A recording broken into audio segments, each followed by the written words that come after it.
Mo kí wa jákèjádò àgbáńlá ayé pé a kú dédé wòyí ní orí ètò ìkòkò àṣà. Èmi ọmọ yín, ọ̀rẹ́ yín, olólùfẹ́ yín, Òkunlọ́lá Àmọ̀ó. Ọmọ orí là á pàtẹ aṣọ, ọrùn là á pàtẹ ìlẹ̀kẹ̀. Bèbè ìdí ni wọ́n pàtẹ ọmọ nílé bàbá mi tó bí mi lọ́mọ. Mò ń kí wa jákèjádò àgbáńlá ayé níbi tí ẹ ti ń gbọ́ mi ní Nàìjíríà ni àti lókè òkun wípé a kú àmójúbà oṣù tuntun.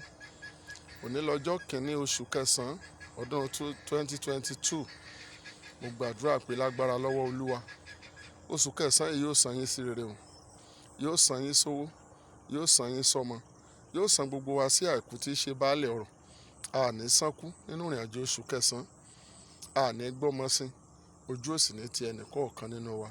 Tá a bá ti ń lù yóò máa dún, tá a bá ti ń fọn yóò máa pè, tá a bá ti ń ta yóò máa jó ni. Ibi tẹ́ ẹ ti ń rówó mú tẹ́ ẹ fi ń ra dátà láti wò wá lórí ètò ìkòkò àṣà TV, owó yẹn ò ní tán, iná ò ní tán owó yín o.